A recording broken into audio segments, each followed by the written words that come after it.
Hello students, very good morning to everyone. तो हमारी ये मशीन की क्लासेस चल रही हैं। ओके, मशीन की क्लासेस में अपन बहुत सारी डिस्कस कर चुके हैं। डीसी मशीन चल रहा है स्पेशली अभी हमारा, उसमें अपन डीसी जनरेटर डिस्कस कर रहे थे। ओके, डीसी जनरेटर के टाइप्स क्या होते हैं, कैसे कैसे उनके न्यूमेरिकल सॉल्व करते हैं, कौन कौन से प्रॉब्लम्स आते हैं, एफिशिएंसी क्या है, लॉसेस वगैरह कई सारी क्लासेस अपन डिस्कस कर चुके हैं on the basis of DC generator. Okay, तो आज जो हम डिस्कस करने वाले हैं, हमारा जो डिस्कशन का टॉपिक है वो क्या है, मैग्नेटाइजेशन कैरेक्टरिस्टिक्स, और इसी को क्या बोलते हैं, no load characteristics of DC shunt generator. Okay, DC shunt generator में मैग्नेटाइजेशन कैरेक्टरिस्टिक्स क्या होती है और नो लोड कैरेक्टरिस्टिक्स क्या होती है, उसको आज अपन डिस्कस करने वाले हैं। इसी को अपन क्या बोलते हैं, वोल्टेज बिल्डअप प्रोसेस भी बोलते हैं। ओके, हम देखेंगे कि कैसे हमारा वोल्टेज बिल्डअप हो रहा है, कैसे कैसे हमारा वोल्टेज इंक्रीज हो रहा है, क्योंकि हमने आपको बताया था कि जो टाइप्स ऑफ डीसी जनरेटर है are of different type. Okay, separately excited, self excited होते हैं। तो जो हमने सेल्फ एक्साइटेड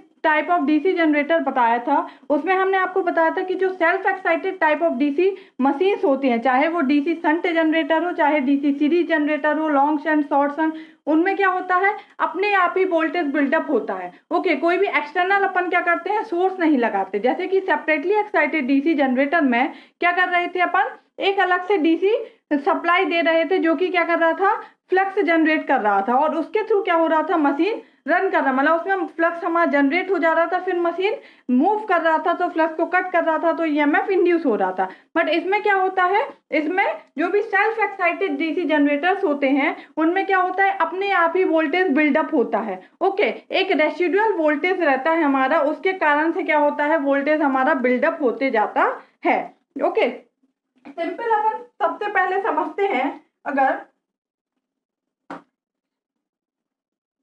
जो हमारा वोल्टेज होता है वो क्या है हमारा, हमने इक्वेशन पढ़ी है, EMF equation, E equal to क्या पढ़ा अपन ने, NP5ZY60A। ओके, ये ईएमएफ इक्वेशन अपन जनरेटर की पढ़ चुके हैं कि जो जनरेटेड ईएमएफ होता है EG वह क्या होता है हमारा, EG equal to NP5ZY60A। Okay, तो हम अगर बोलते हैं कि जो हमारा पोल्स हैं वो क्या होते हैं, किसी भी डीसी मशीन के पोल्स फिक्स होते हैं, नंबर ऑफ कंडक्टर फिक्स है, 60 फिक्स है, number of parallel path fix है, मतलब ये सारी जो चीजें हैं PZ60A, ओके, ये सारे कांस्टेंट होंगे अगर हमने एक बार कंस्ट्रक्शन कर दिया है मशीन का तो, ठीक है, क्योंकि ये सारे जो है वो कंस्ट्रक्शन ऑफ डीसी मशीन पर डिपेंड करता है। तो मशीन एक बार बन गई है तो ये सारी चीजें उनकी फिक्स हो जाएंगी, क्योंकि बार बार अपन मशीन का कंस्ट्रक्शन चेंज नहीं करते हैं। ओके, तो क्या बोल सकते हैं अपन कि ईजी जो है वो डायरेक्टली प्रोपोर्शनल होता है किसके, हमारा एंड स्पीड के, और हमारे किसके,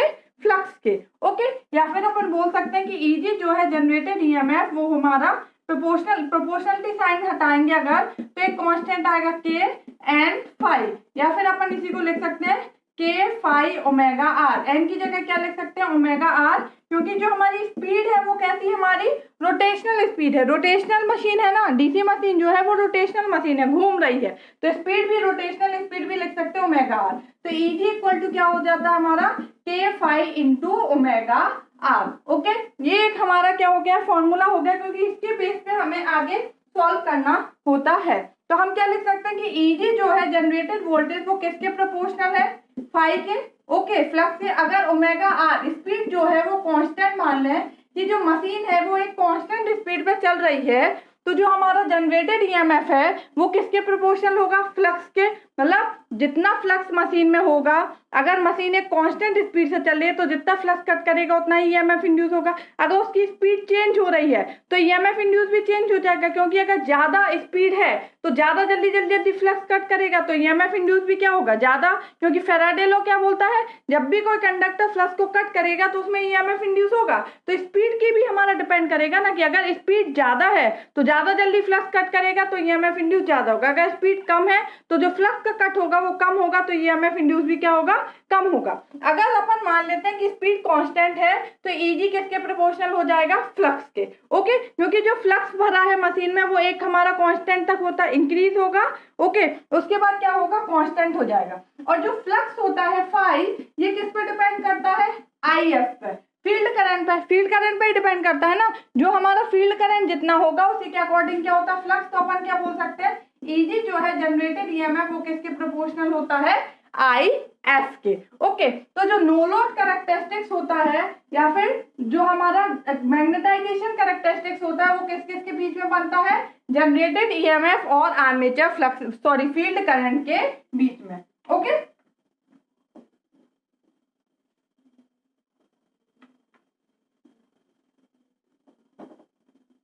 तो हम क्या बोलेंगे कि जो नो लोड और मैग्नेटाइजेशन कैरेक्टरिस्टिक्स है किस किस के बीच में बनता है, Eg versus IF। Okay, generated EMF versus field current के बीच का जो ग्राफ होगा उसको अपन क्या बोलते हैं, मैग्नेटाइजेशन कैरेक्टरिस्टिक और नो लोड कैरेक्टरिस्टिक। तो ये याद रखना जरूरी है। ओके, आपके किसी भी कंपटीशन एग्जाम में या जहां पे भी ऑब्जेक्टिव टाइप्स के अगर क्वेश्चंस बनते हैं तो वहां पे पूछ लेते हैं कि जो मैग्नेटाइजेशन कैरेक्टरिस्टिक्स है और नो लोड कैरेक्टरिस्टिक्स है वो किन के बीच में बनता है। तो मैग्नेटाइजेशन कैरेक्टरिस्टिक्स या फिर नो लोड कैरेक्टरिस्टिक्स की बात करें तो वो किस किस के बीच में बनता है, Eg versus IF, generated EMF और फील्ड करंट के बीच में बनता है। ओके, अगर अपन सिंपल सा देखें कि जो हमने आपसे बोला कि फ्लक्स जो है वो किस पे डिपेंड करता है, फील्ड करंट पे।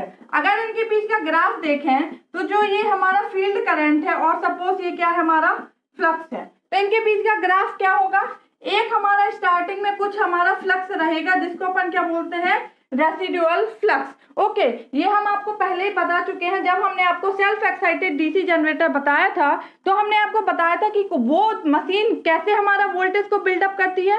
उसमें क्या होता है, एक वोल्टेज होता है जिस वोल्टेज को अपन क्या बोलते हैं, residual voltage. Okay, residual voltage होता है या फिर रेसिडुअल फ्लक्स होता है, मतलब एक फोर्स होना चाहिए तभी मशीन क्या करेगी, अपने आप को रन करा पाएगी। ये जो रेसिडुअल वोल्टेज है वो कहाँ से आता है, रेसिडुअल मैग्नेटिज्म से। अपन जो मैग्नेट यूज करते हैं वो कौन सी मैग्नेट यूज करते हैं, फेरो मैग्नेट यूज करते हैं। ओके, जो फेरो मैग्नेट होता है इसकी प्रॉपर्टी होती है कि इसमें क्या होता है, एक रेसिडुअल मैग्नेटिज्म रह जाती है।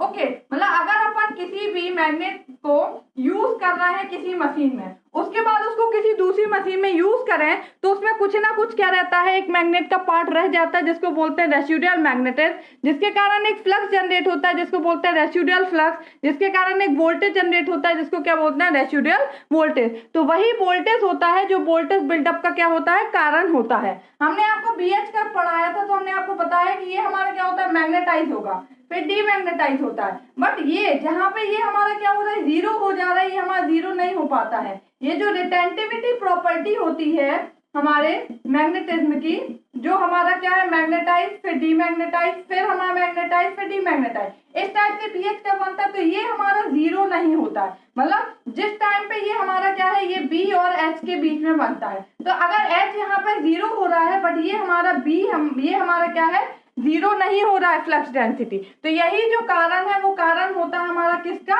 रेसिडुअल मैग्नेटिज्म का। मतलब ये रेसिडुअल फ्लक्स कुछ ना कुछ हमारा रहता है, इसलिए इनिशियली अपन मानते हैं कि एक हमारा रेसिडुअल फ्लक्स है फाई आर। ओके, इसके बाद अगर अपन फील्ड करंट बढ़ाते हैं तो हमारा फ्लक्स भी क्या होगा, बढ़ेगा, क्योंकि IF और फाई क्या होते हैं, डायरेक्टली प्रोपोर्शनल होते हैं। जो फ्लक्स होता है मशीन में वो फील्ड करंट से ही बनता है। अगर फील्ड करंट इंक्रीज करेंगे तो फ्लक्स भी क्या होता है, इंक्रीज होगा। तो अगर अपन फील्ड करंट इंक्रीज करते जाएंगे तो फ्लक्स क्या होगा, इंक्रीज होगा। तो ये कहाँ से स्टार्ट होगा, यहाँ से, क्योंकि इनिशियली जब फील्ड करंट जीरो है तब भी मशीन में कुछ ना कुछ रेसिडुअल फ्लक्स है ड्यू टू फेरोमैग्नेट यूज करने के कारण उसमें, क्योंकि कुछ ना कुछ रेसिडुअल मैग्नेटिज्म रह जाती है जिसके कारण एक रेसिडुअल फ्लक्स रहता है। तो यहाँ से स्टार्ट होगा, तो जैसे जैसे IF बढ़ाएंगे ये भी बढ़ेगा बढ़ेगा बढ़ेगा, बट एक पॉइंट के बाद, ओके, एक पॉइंट, ये हमारा IF अपन ने मान लिया, ये हमारा जो है IF वो हमारा सैचुरेटेड पॉइंट है। ओके, ये एक फील्ड करंट के बाद हमारा क्या होगा, करंट हमारा बढ़ना क्या हो जाएगा, स्टॉप हो जाएगा। उसके बाद हमारा करंट क्या होगा, बढ़ेगा नहीं। ओके, बहुत कम मात्रा में क्या होगा, करंट इंक्रीज होगा। ठीक है, तो ये जो पॉइंट है, ये पॉइंट क्या कहलाता है हमारा, सैचुरेशन पॉइंट, क्योंकि कोई भी चीज है, कोई भी मटेरियल है, उसका एक सैचुरेशन पॉइंट होता है। जस्ट लाइक अपन इसको एग्जांपल ले लेते हैं कि कोई भी बकेट है, उसमें अपन पानी भर रहे हैं, हमने कई बार आपको बताया। तो हम जब टैप ओपन करते हैं तो अगर बकेट खाली है तो वो भरता जाएगा भरता जाएगा भरता जाएगा, बट एक बार जब हमारी बकेट फिलअप हो गई तो उसके बाद अगर टैप ओपन भी रहेगा तो क्या बकेट में पानी भरेगा? नहीं भरेगा, वो क्या होगा? ओवरफ्लो हो जाएगा। ओके, मतलब उसका सैचुरेशन पॉइंट आ गया है, उसके बाद आप कितना भी पानी उसमें डालिए उसमें फिलअप नहीं होगा। तो ऐसे ही यहाँ पे होता है कि जो हमारी कोर है वो क्या होती है? सैचुरेट हो जाती है। तो जब तक कोर सैचुरेट नहीं होगी तब तक अगर फील्ड करंट बढ़ाएंगे तो हमारा फ्लक्स भी क्या होगा?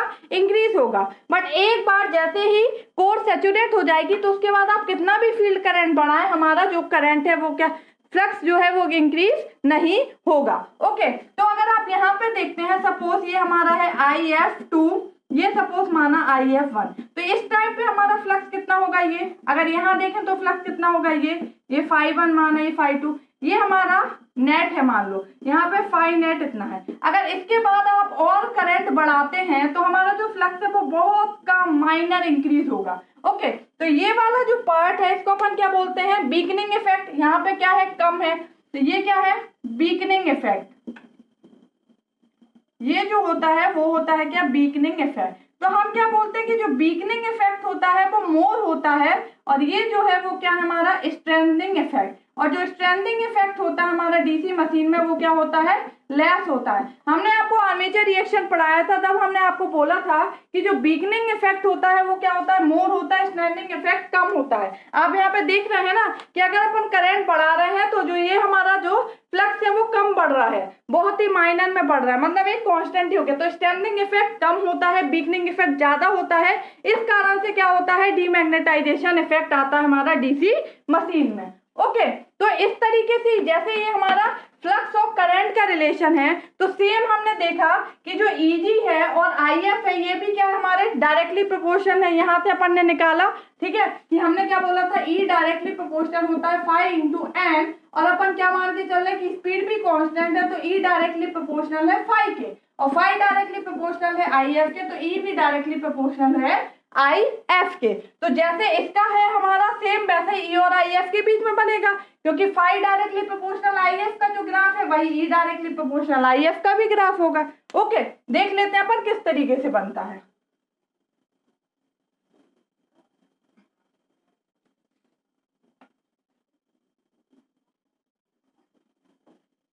तो हमने बोला कि जो मैग्नेटाइजेशन कैरेक्टरिस्टिक्स है या फिर नो लोड कैरेक्टरिस्टिक्स है, ये किस किस के बीच में बनती है? नो लोड कैरेक्टरिस्टिक्स या फिर मैग्नेटाइजेशन कैरेक्टरिस्टिक किसके बीच में? Eg versus IF। Okay, generated EMF और फील्ड करंट के बीच का जो ग्राफ होता है वो होता है मैग्नेटाइजेशन कैरेक्टरिस्टिक्स और no load characteristics of DC shunt generator. अब देखते हैं अपन किस तरीके से ग्राफ बनता है। ये फील्ड करंट है IF, ये हमारा जनरेटेड EMF Eg। ओके, हमने यहाँ पे आपको देखा, सपोज पहले हम शंट जनरेटर का डायग्राम देखते हैं। ओके, ये हमारा शंट जनरेटर में यहाँ पे बनाती हूँ, ये आर्मेचर रेजिस्टेंस है Eg है, ये हमारा टर्मिनल वोल्टेज VT, एंड ये लोड करंट फ्लो हो रहा IL। ओके, ये शंट रेजिस्टेंस है RF है, इसको मान लेते हैं फील्ड रेजिस्टेंस। ओके, RF, यहाँ पे ये हमारा करंट जाएगा वो फील्ड करंट IF जा रहा है, RA है एंड Eg है, ये स्विच है। ओके, तो इसमें अपन फर्स्ट केस लेते हैं, सपोज केस फर्स्ट केस लेते हैं जब हमारा स्विच क्या है? ओपन है, मतलब ये इससे कनेक्ट नहीं है। When switch is open, switch open है और एट नो लोड पे, स्विच ओपन है और लोड कुछ भी यहाँ पे लगा नहीं है। ओके, जब स्विच ओपन है मतलब यहाँ का करंट जीरो है, लोड कुछ है नहीं, मतलब IL भी जीरो है, तो क्या होगा? ये हमारा RA के अक्रॉस जो ड्रॉप है जीरो का, मतलब Eg किसके बराबर होगा? VT के बराबर। Eg इक्वल टू क्या हो जाएगा? VT, terminal voltage. ओके, जब क्या होगा हमारा? जैसे ही अपन क्या करते हैं? स्विच को क्लोज कर देते हैं। ओके, केस 2 अपन ने माना when switch is close. Suppose switch को अब अपन क्या कर रहे हैं? क्लोज कर रहे हैं।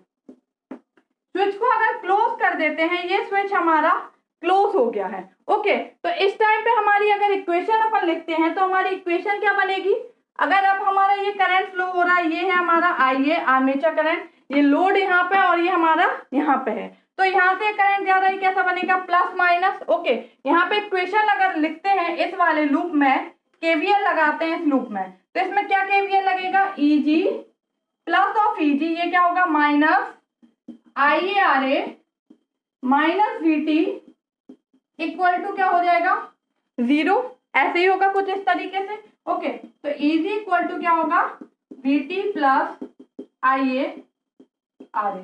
ओके, कुछ हमारा इस तरीके से बनेगा ये।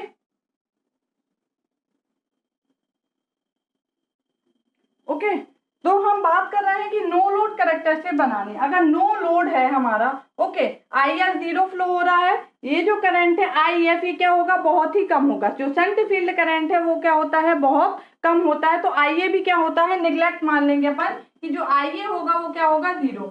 IL तो इक्वल टू 0 है, नो लोड है, यहाँ पे कोई लोड नहीं लगा, यहाँ करंट नहीं जाएगा।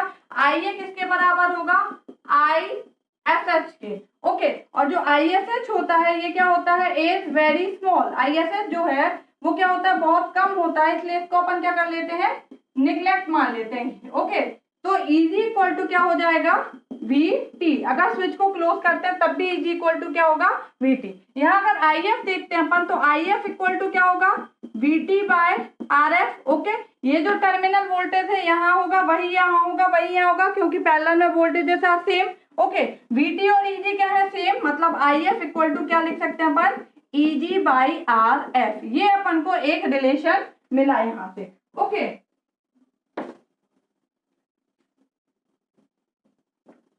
अब हम देखते हैं कि इसके बीच का ग्राफ कैसे बनेगा। हम आपको ऑलरेडी बता चुके हैं पहले ही कि जो हमारा फ्लक्स और करंट के बीच का ग्राफ है, फाई और IF के बीच का ग्राफ है, फाई IF डायरेक्टली प्रोपोर्शनल होता है और डायरेक्टली प्रोपोर्शनल होता है EG। तो जो इनके बीच का ग्राफ था तो इनके बीच का ग्राफ भी क्या होगा वैसे ही होगा।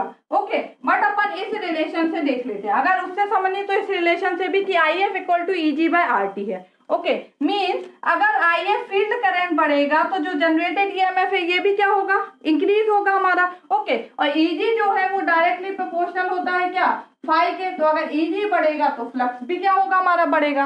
ओके, फ्लक्स बढ़ रहा है इसका मतलब क्या है फील्ड करंट बढ़ रहा होगा, तो फिर से फील्ड करंट बढ़ेगा तो फिर से फ्लक्स बढ़ेगा। ठीक है, देखते हैं अपन स्टार्टिंग में क्या होता है, एक वोल्टेज रहता है जिसको अपन बोलते हैं क्या रेसिडुअल वोल्टेज। ओके, ER ये क्या है रेसिडुअल वोल्टेज। उसके बाद जब हमारा करंट 0 होता है तब भी एक वोल्टेज मशीन में रहता है जिसको बोलते हैं रेसिडुअल वोल्टेज। मतलब तब अपन ने बात की थी कि मान लो स्विच ओपन है, लोड 0 है, तो उस टाइम पे ये ड्रॉप 0 था, मतलब एक वोल्टेज था, ये जो वोल्टेज होगा वो किसके बराबर होगा रेसिडुअल वोल्टेज के। ये जो वोल्टेज है यही कारण होता है वोल्टेज बिल्डअप करने का। ओके, अगर ये वोल्टेज नहीं होगा तो मशीन में वोल्टेज बिल्डअप प्रोसेस नहीं होगी और मशीन हमारी रन नहीं करेगी। ओके, तो ये एक फोर्स हमारा होना कंपलसरी है तभी मशीन आगे चल सकती है। तो ये एक वोल्टेज होता है जिसको क्या बोलते हैं रेसिडुअल वोल्टेज। इसके बाद अगर सपोज करंट IF1, अगर IF1 फील्ड करंट बढ़ता है तो EG भी क्या होगा बढ़ेगा, मतलब ये हो गया हमारा EG1। ओके, फिर नेक्स्ट हमारा IF2, अगर हमारा करंट और बढ़ेगा तो EG2 हमारा E भी बढ़ेगा हमारा। कैसे, अगर हमारा हमने बोला IF बढ़ रहा है तो EG बढ़ रहा है, EG डायरेक्टली प्रोपोर्शनल है फ्लक्स के, EG बढ़ रहा है तो फ्लक्स भी बढ़ रहा है। तो पहले हमारा सपोज रेसिडुअल फ्लक्स था केवल फाई यार, अब क्या हो गया उसमें एक फ्लक्स जुड़ गया φ1, तो ये बढ़ गया हमारा। जब ये फ्लक्स बढ़ गया इसका मतलब क्या है फील्ड करंट भी हमारा बढ़ रहा होगा, तो IF1 से IF2 पहुंच गया। अब अगर फील्ड करंट बढ़ रहा है IF2 तो EF2 भी बढ़ेगा, EF2 होगा तो φ2 होगा। सेम ऐसे हमारी प्रोसेस चलती जाएगी और एक वोल्टेज बिल्डअप हो जाएगा। तो IF2 है, फिर हमारा करंट बढ़ा IF3, तो एक हमारा क्या होगा EMF और इंक्रीज होगा, सपोज ये है हमारा EG3। ओके, फिर हमारा क्या है सपोज माना IF4, तो इस पे एक और हमारा क्या हो गया EMF और इंक्रीज हो जाएगा क्योंकि ये डायरेक्टली प्रोपोर्शनल है EG4। ओके, अब सपोज अपन ने माना कि ये हमारा IF5 है। ओके, इसमें जो हमारा EMF इंड्यूस है वो क्या है EG5। इसके बाद नेक्स्ट माना अपन ने IF6, इसमें जो वोल्टेज है वो कितना है EG6।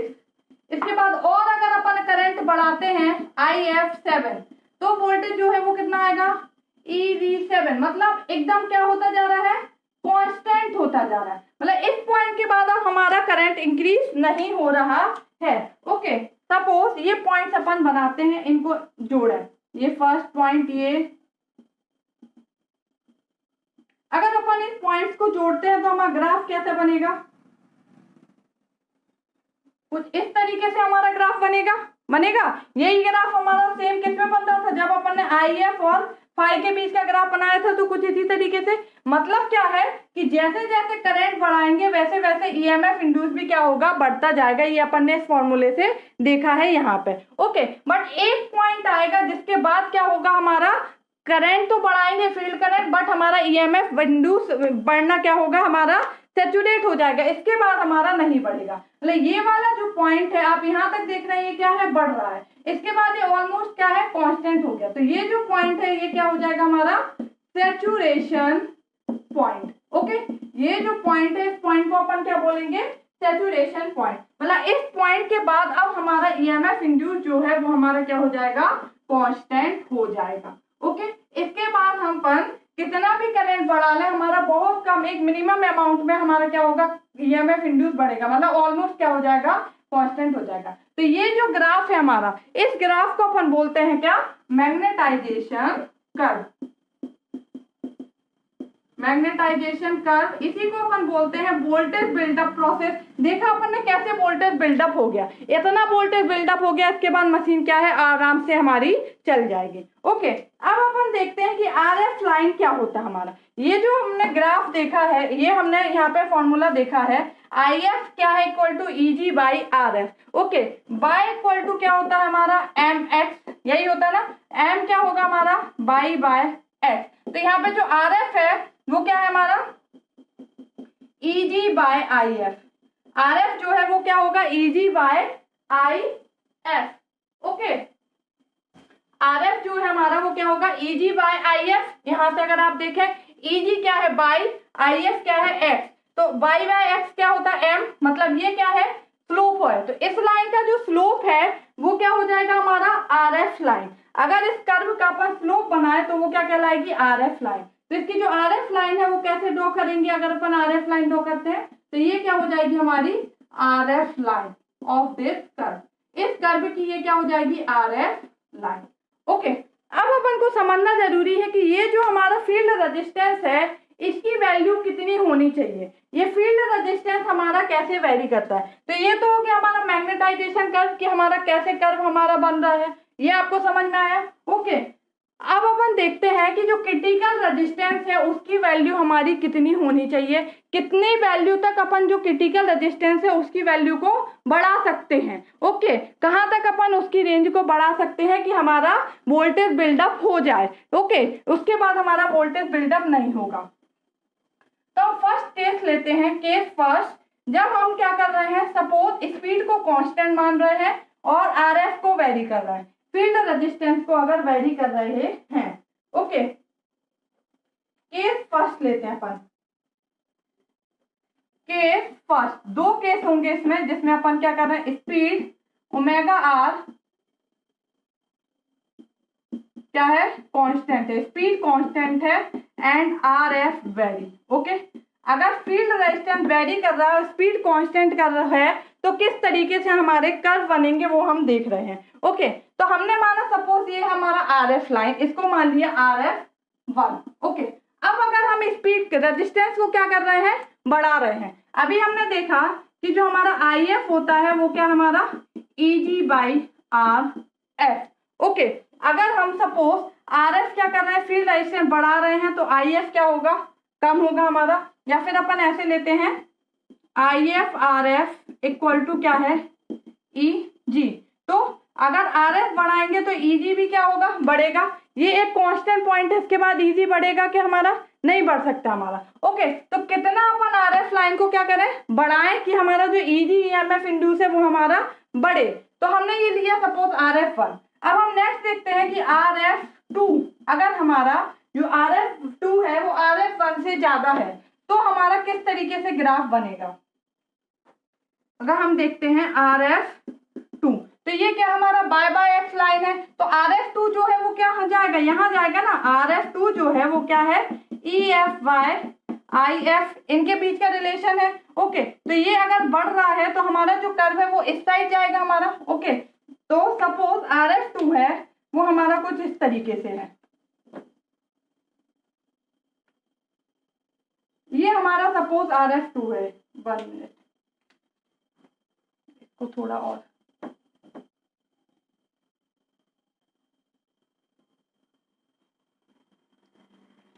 ये हमारा RF1 है, हमने बोला RF2 है वो हमारा कुछ ये है। ओके, तो ये कहाँ पे कट कर रहा है, ये जहां पे कट करता है ये क्या है, इसका क्रिटिकल पॉइंट होता है। ओके, ये हमारा क्रिटिकल पॉइंट है, मतलब जहां पे कट करेगा ये क्या है, इसका क्रिटिकल पॉइंट। ओके, ये यहाँ पे कट कर रहा है, मतलब ये कितना EMF इंड्यूस कर रहा है मशीन में, इतना। अगर RF लाइन ये है, तो अगर RF लाइन सपोज ये है, RF2 ये है, तो ये जो है ये इस ग्राफ को कहाँ पे कट कर रहा है, जो हमारा ये EMF मैग्नेटाइजेशन कर्व बना है इसको ये कहाँ कट कर रहा है, यहाँ पे। तो हम देखेंगे कि EMF इंड्यूस क्या हो रहा है। अब ये कुछ हमारा ये हुआ, मतलब EMF हिट क्या हो रहा है हमारा, रिड्यूस हो जा रहा है हमारा। ओके, EF कितना हो रहा है हमारा, ये हो जा रहा है। ओके, तो हमारा जो EF है वो हमारा क्या है, रिड्यूस हो रहा है। अगर हमने इसको बढ़ाया तो हमारे EF कितना है, इतना हो रहा है। तो अब हमारा जो EMF वोल्टेज बिल्डअप हो रहा है वो ये हो रहा है। सपोज अपन RF और इंक्रीज कर देते हैं। ओके,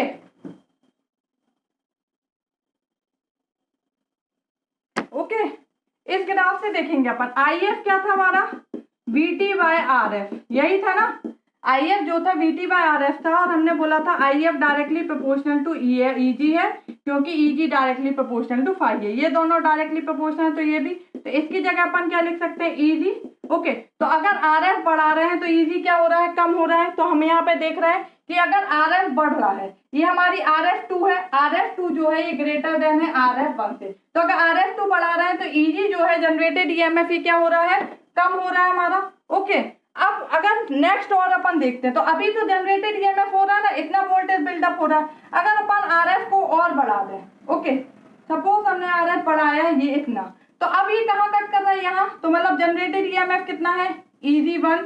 ओके, ये क्या है, RF3 ये ग्रेटर देन है RF2 से। ओके, अगर और अपन बढ़ा दें RF को तो हमारा क्या होगा, अगर और RF बढ़ा देते हैं तो ये कितना होगा, ये क्या है, यहाँ कट कर रहा है, मतलब ये इतना ही, केवल इतना हमारा वोल्टेज बिल्डअप। मतलब अगर अपन इसके बाद RF4 जो है वो क्या है, RF3 से बड़ा है, तो ये अगर अपन और रेजिस्टेंस बढ़ा देते हैं RF4 तो क्या वोल्टेज बिल्डअप हो पा रहा है, नहीं हो पा रहा है। केवल कितना वोल्टेज है हमारा, रेसिडुअल वोल्टेज के बराबर। ओके, तो हम RF3 जो है ये हमारा क्या है, क्रिटिकल रेजिस्टेंस है, ये क्रिटिकल रेजिस्टेंस की वैल्यू है। मतलब इस रेजिस्टेंस के बाद अपन रेजिस्टेंस को नहीं बढ़ा सकते, क्योंकि अगर अपन इसके बाद रेजिस्टेंस को बढ़ा देंगे तो जो हमारा वोल्टेज बिल्डअप है वो हमारा मशीन में नहीं होगा, और अगर वोल्टेज बिल्डअप हमारा मशीन में नहीं होगा तो हमारी जो मशीन है वो रन हमारी नहीं कर पाएगी, क्योंकि जब वोल्टेज बिल्डअप होगा तभी तो उसमें क्या होगा, फ्लक्स इंड्यूस होगा, और हमारा जब फ्लक्स इंड्यूस होगा, मतलब ये जो हमारा रेसिडुअल वोल्टेज है इसी के कारण क्या है, फ्लक्स इंड्यूस हो रहा है, क्योंकि ये जो E है वो डायरेक्टली प्रोपोर्शनल है फाई के। जब ये E बढ़ेगा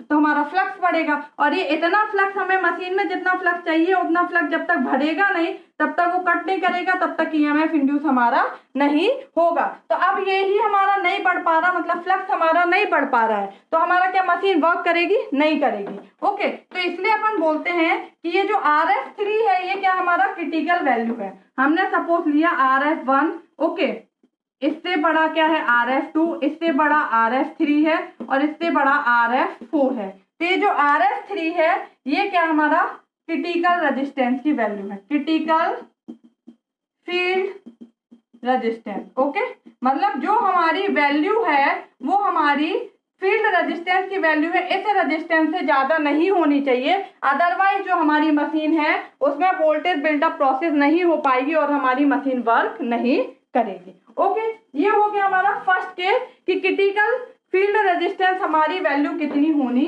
चाहिए। नेक्स्ट अपन देखते हैं स्पीड, कि अगर अपन स्पीड देखते हैं कि हमारी मशीन में अगर फील्ड रेजिस्टेंस कांस्टेंट रखते हैं और स्पीड को वेरी करते हैं तो हमारा किस तरीके से ग्राफ बनता है और किस तरीके से मशीन वर्क करती है। ओके, केस 2 क्या करते हैं अपन, RF कांस्टेंट रखते हैं and omega R very, speed को वेरी करते हैं। ओके, ग्राफ ड्रॉ करते हैं अपन।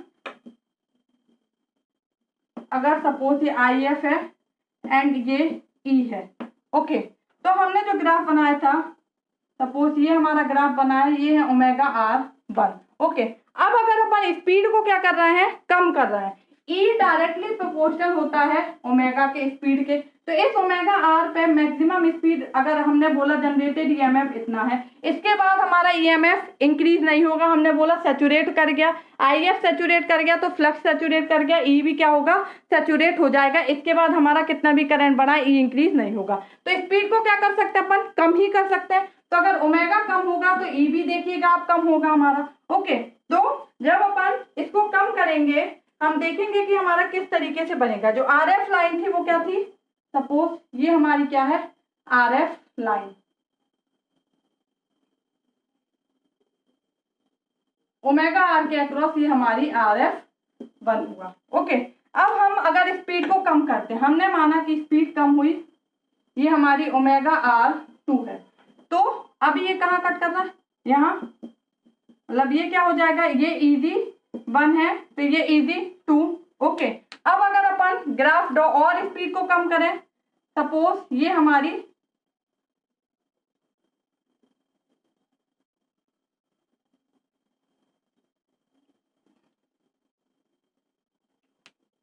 ये हम यहां से ड्रॉ करते हैं, ये है हमारा सपोज ओमेगा R2, तो इसके अक्रॉस जो वोल्टेज है वो कितना होगा, EG2। ओके, नेक्स्ट हमने ड्रॉ किया ये ओमेगा R3, तो ये आ गया EG3। अब अगर और कम करते हैं, सपोज ये हमारा इस तरीके से ओमेगा R4, तो अब हमारा जो वोल्टेज है वो कितना है, ये जो ER है इसके बराबर ही आ रहा है। ओके, तो आप देखिए हमने क्या बोला, अगर स्पीड कम करते हैं तो EMF भी कम होगा। तो ये हमारा ओमेगा R1 जो है वो बड़ा है, फिर ओमेगा R2 उससे कम, ओमेगा R3 उससे कम, ओमेगा R4 उससे कम। ओके, तो जब हम फर्स्ट देख रहे हैं ओमेगा R1 है तो EMF इंड्यूस मैक्सिमम है, स्पीड कम हो रही है तो EMF इंड्यूस भी कम हो रहा है, बट वोल्टेज बिल्डअप तो हो रहा है ना, ओमेगा R3 पे भी बिल्डअप हो रहा है, बट ओमेगा R4 पे आप आएंगे तो आप देखेंगे केवल रेसिडुअल वोल्टेज है, मतलब वोल्टेज बिल्डअप नहीं हो रहा। तो अगर आप इसके नीचे लाएंगे हमारा, ठीक है, स्पीड को ओमेगा R3 से अगर कम करेंगे तो हमारा क्या होगा, अब हमारा वोल्टेज बिल्डअप नहीं होगा मशीन में। ओके, वोल्टेज बिल्डअप नहीं होगा तो मशीन हमारा नहीं रन करेगी। तो ये क्या हमारी क्रिटिकल स्पीड है। ओके, ये क्रिटिकल स्पीड है, मतलब इस स्पीड के बाद हमारी मशीन को अपन नहीं लाएंगे, क्योंकि अगर इस स्पीड से नीचे रिड्यूस करेंगे तो हमारी मशीन जो है वो रन करना बंद कर देगी। ओके, तो ये हमारा क्या क्रिटिकल फील्ड रेजिस्टेंस की वैल्यू कितनी होनी चाहिए, कितना रेजिस्टेंस तक अपन बढ़ा सकते हैं उसको अपन बढ़ाएंगे ही, कम नहीं करेंगे, क्योंकि उसका रिलेशन क्या है हमारा, ऐसा था